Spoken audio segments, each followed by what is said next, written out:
Publicly thank Mike and you church family for the opportunity to share with you this morning. I do ask that you turn to, open your Bibles to Isaiah 40:31, Isaiah chapter 40:31. And since we are in church this morning, I'm going to ask you a couple of questions that are really rhetorical because I know the church answer to these questions, but I'm going to ask them anyway. Do you believe in the resurrection? Amen. Is Jesus your only hope? And do you want God to move in a mighty and glorious way? That's it. Those are easy questions to answer right here in church. But sometimes when we're out there living life on a daily basis, and we've got work and school and finances and family and relationships, sometimes our actions don't always meet our confession in church. So what I'm going to talk about today is one of the most difficult aspects of the Christian life. And before I forget about it and we get going, a couple of people have asked, said something about bringing tomatoes and fruit and all that. I just need you to know it is frowned upon in this establishment. Throwing of them is frowned upon in this establishment.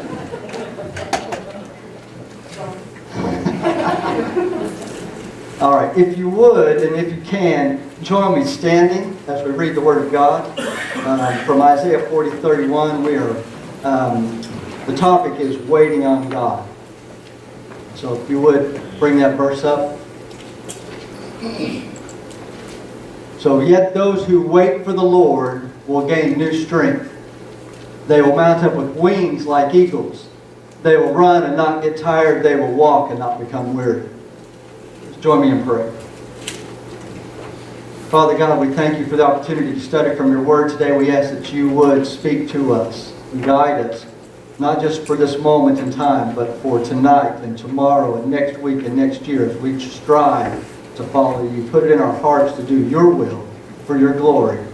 In Jesus' name, amen. Thank you. You may be seated. Now, I've got to give you a disclaimer. I have not mastered this. So it is not that I'm speaking because I know all the answers here, can live this out on a daily basis.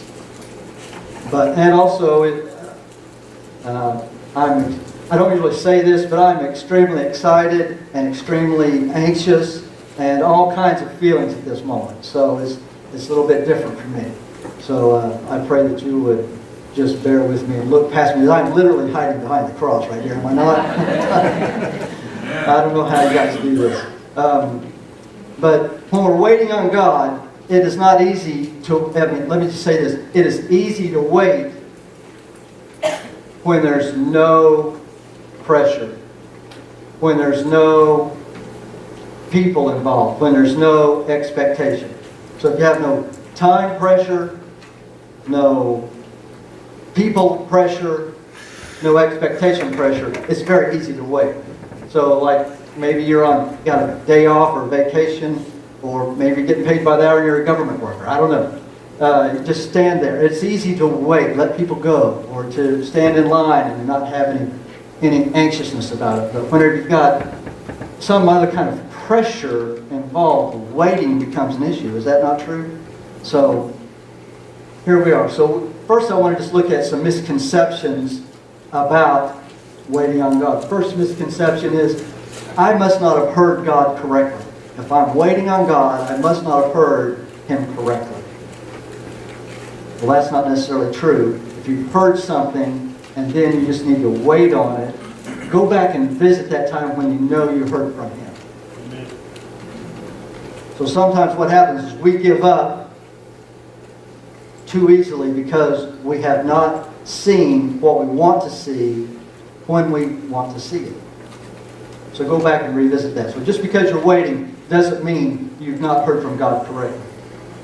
Secondly, another misconception is, I must not be wanting something in God's will for my life. That doesn't mean it's not something good, but it's not God's will for my life. Like maybe you're wanting a child and you haven't had a child yet, so maybe you're starting to think, maybe it's not God's will for me to have a child.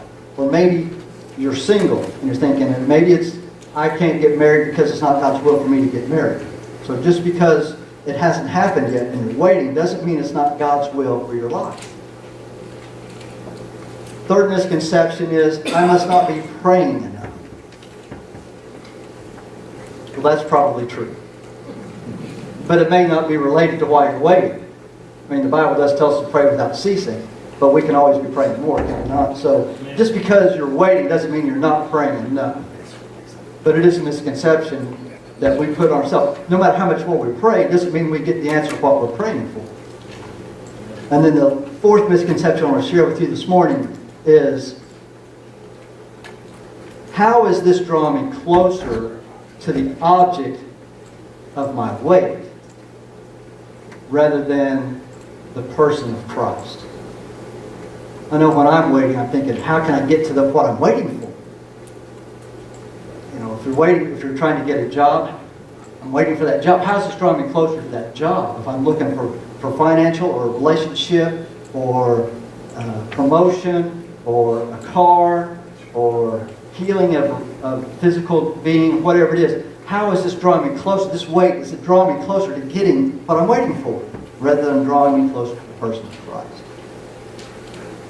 So sometimes waiting is like driving in a fog. As a younger man, I used to deliver office supplies in a little 20-foot box truck.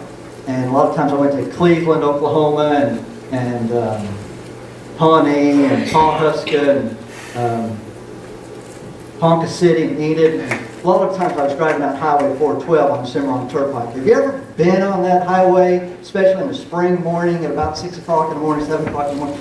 The fog is so thick, you can't see but about 50 feet in front of you. And that's what sometimes waiting on God is like.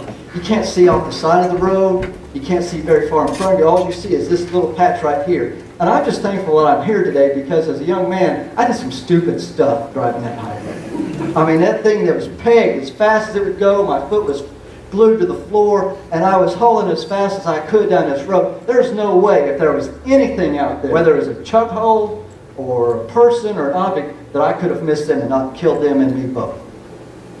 But God somehow kept me on that road between the white lines, safe and sound. But waiting on God is like driving in that fog. You just keep driving and go slow. Don't go too fast. But just keep driving and God will get you where you need to be. So I want us to look at 3 things about waiting on God. And the first thing that I want us to look at is temptations that grasp at you. Temptations that grasp at you when you're waiting on God. And so in 1 Samuel 10, 8, chapter 10, verse 8, and then chapter 13, verses 8 through 10, tells us about Samuel. The prophet Samuel tells Saul to go to Gilgal and wait 7 days. Then Samuel says, I will come there and I will offer a sacrifice for you. And it says that the Philistines assembled for war and that some of the Israelites hid, some of them ran, and some of them followed trembling. And then what does Saul do? Saul offered the sacrifice. And Samuel comes up to him and then says, at that point, after he's offered the sacrifice, says, what have you done? Is that not like what we do? There was a time pressure. Saul was very clear, wait 7 days. My 7 days are up. Where are you at? There's a people expectation. The people were looking for leadership from Saul. He's the newly anointed king. He's supposed to be leading us in battle. Saul, you need to do something. Yeah, I need to do something. The people were expecting me to do something. So he reacted by offering a sacrifice. It's not his place to do that. And then there was the expectation of doing something. And so one of the temptations that grasp at us is the temptation to assume someone else's role. The temptation to take on someone else's role. So when you're waiting on God, Don't do what somebody else is doing. Do what you've been authorized to do. Do your role. This is not normally my role. So when I'm sitting out there and Mike's here, I can't be thinking, hey, I'm supposed to be up there preaching. No, that's not my role. My role is definitely not to be up here leading music and worship. That's John's role. We have to do our role, not somebody else's. So if you're at the job and you're thinking, I should be the supervisor, but if you haven't been put in that position, it is not your role to do the job of the supervisor. Do your role. Do your job. The second temptation is to compromise your integrity. Compromise your integrity. In Genesis chapter 39, verses 7 through 12, we are told about Joseph, who's been sold into slavery. Now before we get there, you remember the story of Joseph, right? He was the youngest son, and he had these visions. Visions that the sun, the moon, and the stars bowed down to him. And he was all excited about that. Hey, I'm going to be a great leader, and all my brothers and sisters, my mother and father, are going to bow down to me. They didn't like that. So they sold him into slavery. But while he was a slave, then God blessed him. And he became in charge of all of Potiphar's house, except for his wife. Potiphar's wife kept coming to him and saying, lie with me, lie with me. He would not compromise his integrity. In fact, he got up and ran out, left his coat there because he would not compromise his integrity. You're going to have opportunities, temptations to compromise your integrity when you're waiting on God. Don't compromise your integrity when you're waiting on God. I struggle with that constantly. I have no integrity. I have no ethics. My wife is that for our family. I tell her all the time, you and your ethics are going to get me in trouble, son. Don't compromise your integrity. What happened when he ran? You remember what happened? She said, he tried to attack me. Him doing what was the right thing got him put in jail. That's not a very good story, is it? But it's part of God's plan. And when he's waiting in prison, he tells a couple of other guys that come into prison and says, hey, if you get out, remember me. I helped you in here. Help me when I get out. Get out. Did they help him? No. He's still in prison. How long was it from the time that he had the dream, the vision, sold into slavery, rose to influence in Potiphar's house, thrown in jail, left in jail, rose in stature in jail, and still hasn't gotten the dream, the fulfillment of the vision that God gave to him? It's waiting on God. Don't assume someone else's role. Don't compromise your integrity while you're waiting on God. If God gave you a promise, God will fulfill it. If God has given you direction to do, just follow Him. The consequences may not be what you expected, may not be what you wanted, but it is part of God's plan for your life, and He will work all things together for good. The third temptation that grasps at you is to undermine authority. 1 Samuel chapter 16, verses 11 through 13, and then verse 24, 1 through 7, tells us about David. David had been anointed king. He gets anointed king. Well, what happens when you're anointed king? You think, hey, I'm the big shot. I get to do what's happening around here. I get to be the one in charge. I get all the glory. I get to make all the decisions. Well, that's not what happened. Once he was anointed king, he still was not king of the people yet. He was still not his kingdom. Saul was still king of the kingdom, even though he had been anointed by Samuel to be the king of Israel. But he waited. What did Saul do? Saul tried to kill him. Saul chased after him. Does that sound like a good deal? I mean, are you seeing a common theme here? God gives us a promise. God leads us in a direction. And it seems like this is going in the wrong direction. Different than where we expected it to go. It doesn't always go the way we want it. It doesn't always go the way we plan it. But we have to follow, like that fog, take a step at a time, the direction where God tells us to go. So we're waiting on God.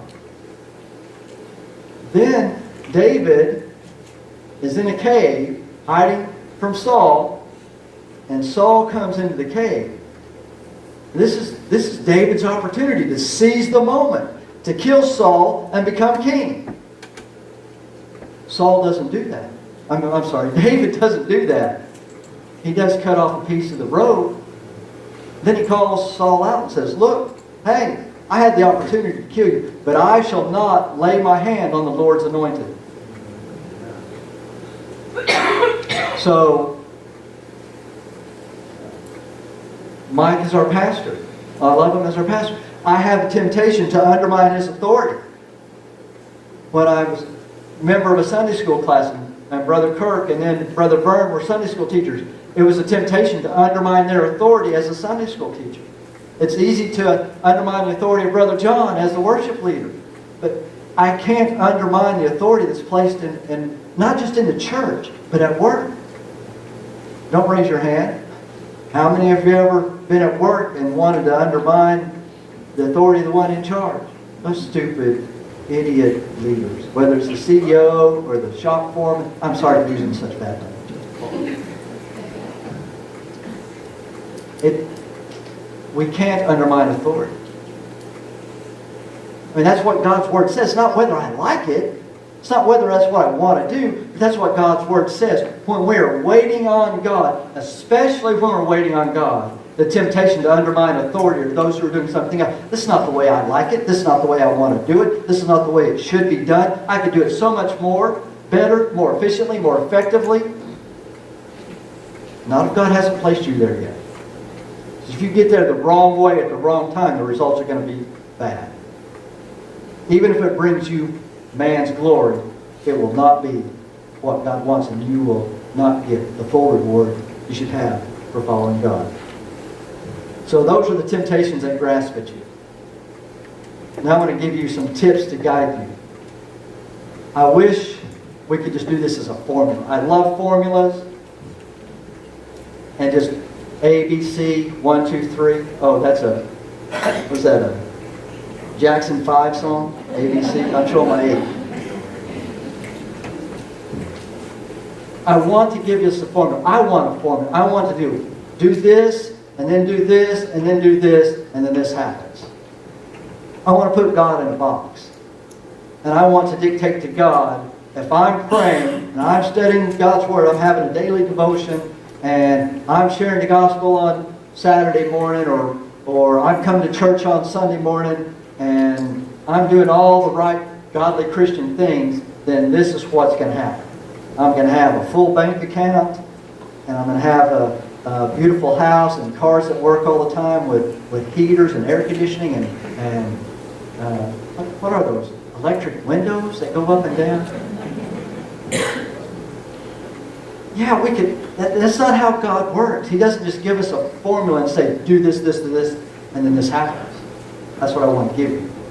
But I do have some tips to guide you that will help in this waiting on God process. And some of these are very obvious, basic, generic, but I still need to tell them to you. The first is you must be saved. You must have a relationship with God. You must have a personal relationship with God.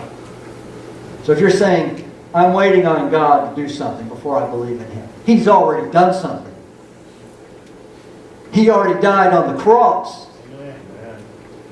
He sent His only begotten Son, that whosoever believeth in Him should not perish but have everlasting life. Because He died on the cross. He laid it all out there. He shed His own blood for us. He's already stood at the door and knocked and said, He who opens the door, I will come in and dine with him, and he with me. He's already initiated. We do nothing in and of ourselves. He initiated it. So you've got to respond to His initiation of accepting the gift of salvation first and foremost. So if you don't know what you would say to God if He was to stand before you today and say, why should I let you into my heaven? Then today's the day of salvation. Let's get that settled today. You must have a relationship with God, because He's already started something for you. You're not waiting on Him. He's waiting on you. Secondly, you must have faith.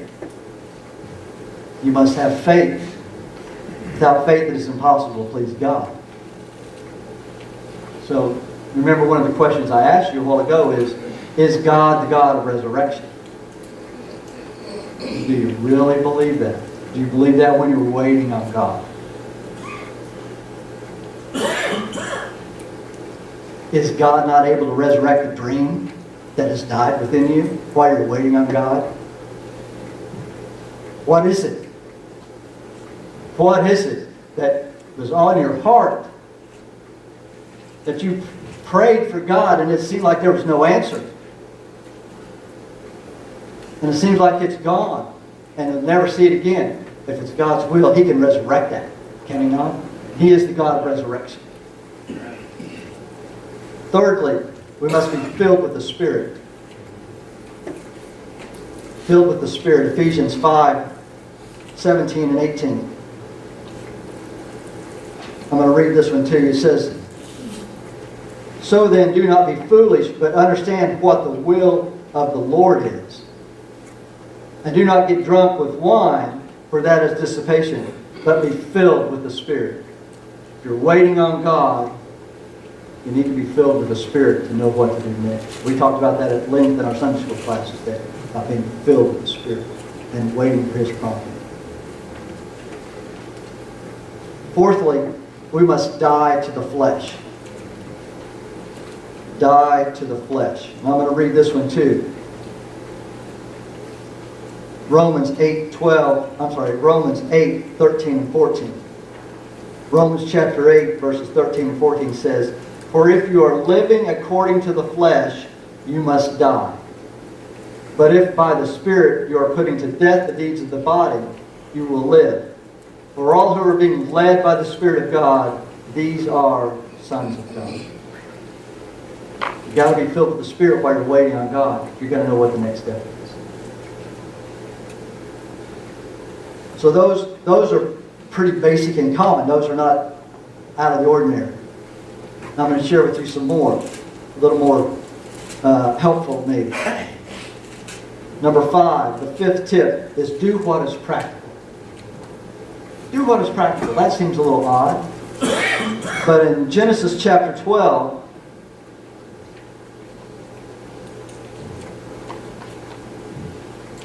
Abram had been told by God to leave the land of his fathers, to leave the land of Ur, and go to a land I will show you. And he goes there. And he's where God told him to be. And he's doing, as far as he knows, what God has told him to do. And what happens? There's a famine in the land. Again, another strange, bizarre thing. You think you're doing what God told you to do, and you're not getting what you expected. I mean, if God said, "Hey, go over here, and I'm going to bless you like a mighty nation, make you a great nation," and you get there and there's famine in the land, that doesn't make any sense. So when there's a famine in the land, he says, "Hey, there's some food down here in Egypt. I'll just go down here to Egypt." Do what's practical. Do what's practical. That's followed up by number 6, which I love this part of it. If you are saved, have that personal relationship with God, if you have faith, if you are filled with the Spirit, if you have died to the flesh, and you're doing what is practical, and you say, "There's famine in the land, I need to go down to Egypt," and that's not what God wants you to do, get this, He will stop you. Is that not awesome? Where am I coming up with that? Well, in Genesis chapter 26, Abram had a son. Abram's son was named Isaac. So he's back up there, living in the promised land where they're supposed to be. There's another stinking famine in the land.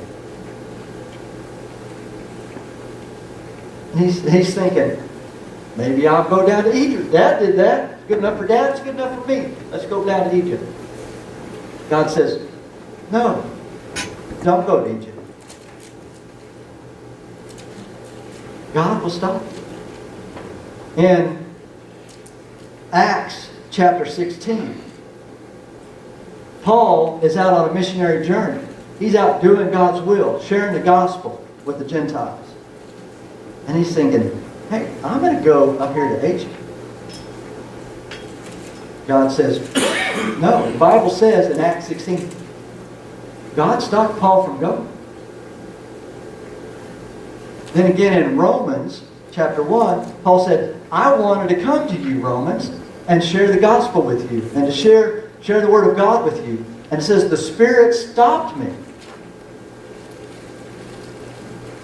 And sometimes, if you're doing what's practical, God will stop you. That's not His will. Isn't that not peaceful for you? Does that not give you a sense of peace and comfort? I'm going to share a small, hopefully a small, short personal story. I don't usually do that, but nevertheless, Carl and I have been married about 4.5 years, and right from the beginning we talked about we would like to have the opportunity to buy a house together sometime.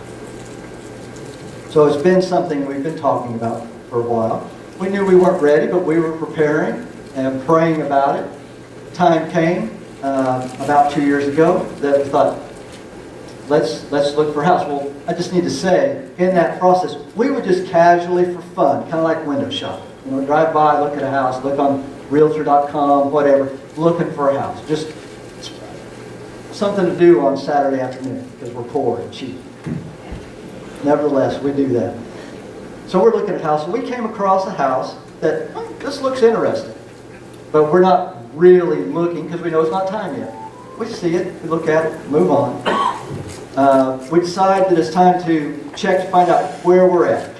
What can we qualify for? What can we buy? Because we think its time is right. We get there, we find out, well, this house that we had previously just kind of driven by and not paid any attention was on the market again. We look at it. It's above the price range that we feel comfortable with.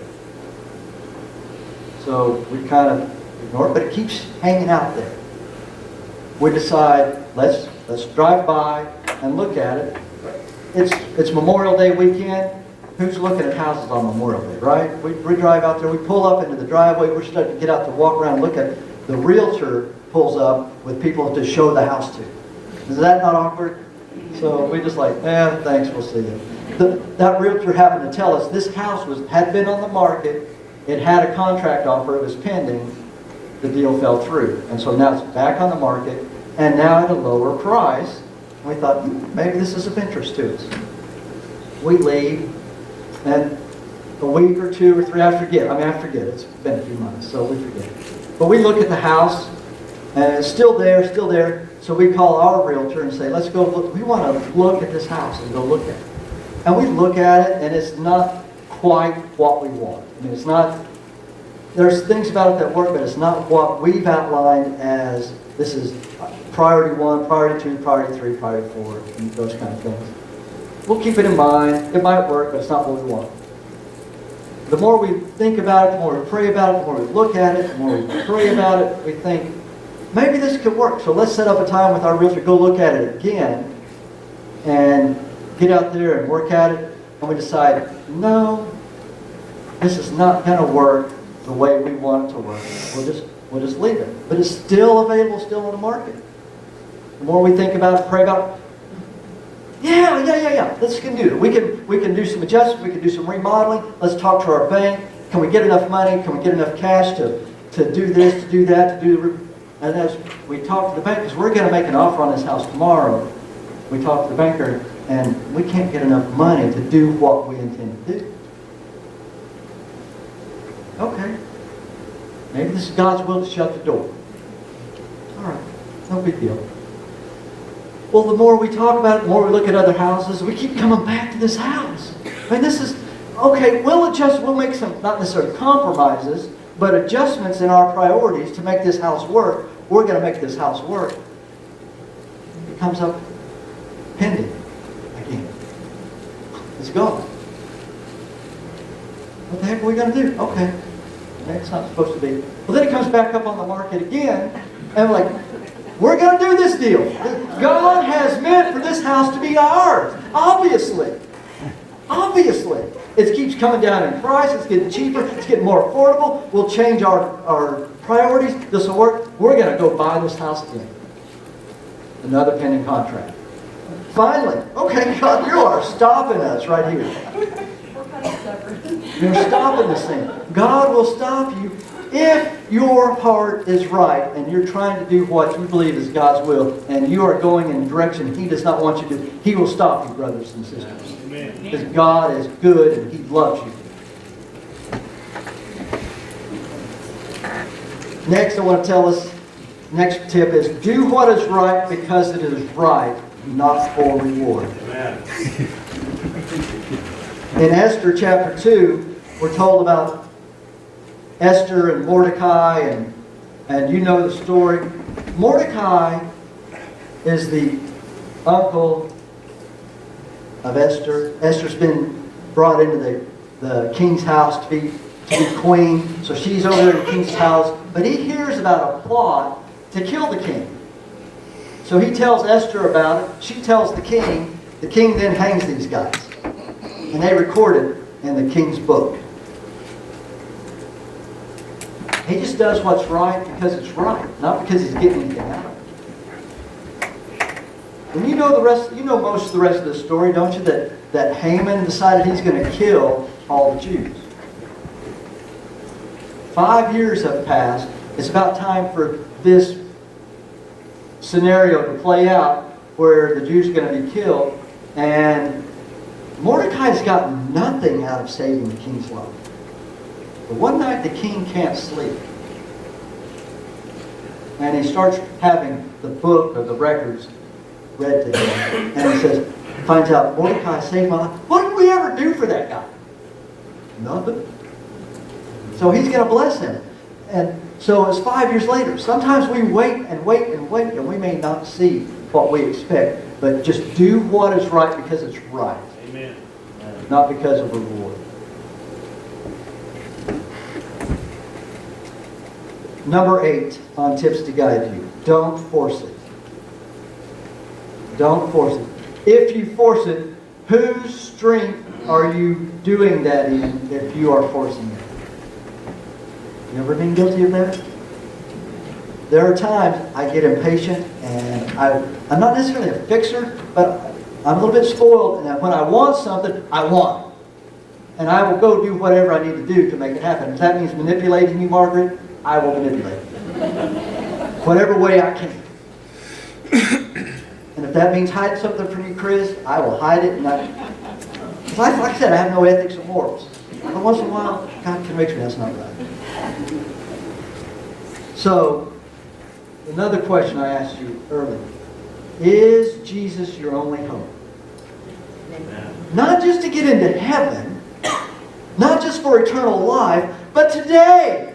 Every single day, Jesus is my only hope. I have nothing and no hope and no opportunity without Jesus Christ. My only hope for daily living. And if we really believe that, we will stop trying to force things that don't need to happen. Wait on God to do it. If you're waiting for God to do a great and mighty and glorious work, then you've got to be up against the Red Sea with the Egyptians coming down on you and wait for God to part the sea. Do it in God's strength, not yours. Don't force it.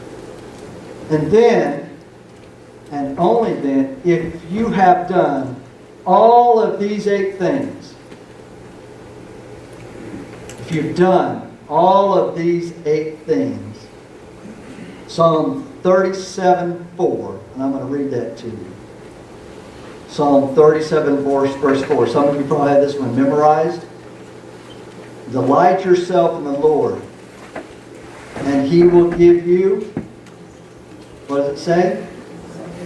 The desires of your heart. If you've done all of these 8 things, do what's in your heart. God is so good to us. Way more than I deserve. Bless me above and beyond what I can think or imagine. And that's a promise I've claimed for years. Even though it doesn't always look like it. And even though I get frustrated in it. And even though I fail and sin. God loves us so much that He wants to bless you. He wants to bless me. And not not just 30 years from now or 10 years from now or whatever, or next week when the rapture comes. I don't know, but He wants to bless you today. And I don't know what that looks like. But I know it can come in the form of joy and peace that you've never experienced outside of a relationship with God. And so then, beloved, part of the waiting on God is learning to listen, to develop your ear. I used to, if you've ever been on a radio, like a military radio or a community service, the police, fire, medical, they have radios that they talk to each other with. And the first time or two that you hear it, or maybe the first dozen times you hear it, you get a few words, but it's hard. What the heck did they just say? I got 3 words out of that sentence. But the more you listen to it, you develop that ear to start understanding what is being said all the time. That's part of what waiting on God is learning to hear God when you're waiting. And so John 10:4 says, "My sheep follow me because they know my voice." And so I call this third aspect testimony of glory. The testimony of glory. It builds our relationship, it improves our understanding, and it develops our intimacy with God. And so from Isaiah 40:31, again we go back to this verse, "Yet those who wait for the Lord will gain new strength." The first thing there is we gain new strength. We gain new strength. And then they will mount up with wings like eagles. The second thing is we have a better perspective. A better perspective. Have we gone to the next? Go a couple more. There we go. 2 more. Yeah. Thank you. 1 more. Gain new strength. Have a better perspective. So we have a better perspective. So mount up with wings like eagles. We get up above all this down here. It's like we can't see the forest for the trees. We get up above it, like the wings of an eagle. We get up there. Now we still may be in a cloud up there. We can only see so far, but we're above it. And we have a different perspective. If when we're waiting on God, we can get the perspective of God, what He's doing in our lives, that we couldn't have had if He just gave it to us easily, or right from the very beginning. We're waiting on God. Then the third thing, back to our verse 31 says, "They will run and not get tired." We store up extra energy. Store up extra energy. I do not like to run. Some of you all are runners. You like to run. Some of you have never run before. But running's hard. Sometimes when I go for a run, I can run about 2 blocks, and then my legs start hurting, my hips are sore. I was like, I don't think I can do this. But you keep running, keep running. Sometimes I'll run maybe a mile or a mile and a half and you get there. And then it's like, I could walk faster than this. I can't run that. My legs are just like in a thick mud and molasses. I'm just barely trudging along. But if we're waiting on God, we get that extra energy. It's like a second wind. All of a sudden I can breathe easy. I can breathe in and out easily. My legs don't feel tired and heavy. I just run and not get tired. It's like I just started on fresh and there's nothing dragging me. And then fourthly, this thing, we will walk and not grow weary. We will walk and not grow weary. So it deepens our determination to persevere. I read the story of Diana, and I assume it's true. I don't know Diana, and I don't know, but it seemed like a reputable story. That Diana felt the call to do some kind of ministry. So with her husband's job secure, she walked away from a $75,000 a year job to pursue her calling. Following this decision came the 2008 market crash. Her husband was a builder of custom homes and lost his job. Then losing their own home was just the beginning of some tough years of waiting and trying to rebuild. They moved 5 times, including 2 months stay in a hotel. During this time, Diana contracted a severe acute respiratory syndrome, which is SARS. I don't know much about it, but it's a pretty debilitating sickness from what I understand. Things looked like they were turning around once. They found a new home to rent, only to find out that the landlord didn't pay the mortgage and they got evicted. You ever felt like that? You think things are starting to turn around and then it just gets worse. So they were homeless again with an ongoing illness, no insurance, and no job. Diane and her family waited on God. They continued to pray. They had friends and family praying for them. They still waited. Diana often only ate one meal a day so that her family could sacrifice. Her husband got odd jobs as they could to try and make ends meet. And they waited on God. They continued to press into God. Well, she knew that God would meet their needs. And so in this process of waiting, it can deepen our determination to persevere. Press into God when you're waiting. Don't be distracted. Don't be deterred by it. I'm going to ask you to bow your heads and close your eyes as we move into a time of invitation. Perhaps you're here today and you do not have that personal relationship with God. You've never accepted the free gift of salvation. Today is that day. In just a moment, we're going to pray. We have an opportunity for you to respond, and you can come forward and say, I need to get this issue settled with God. I need to know for sure if I die tonight, I know I go to heaven. You can have that assurance today. Perhaps you're here today, you've got that assurance, but you've never followed Him in believer's baptism. This also is an opportunity for you to come forward and say, I need to be baptized. Or maybe you want to become a member of this church. Nothing would bless Mike more than you joining the church today. Be a great encouragement.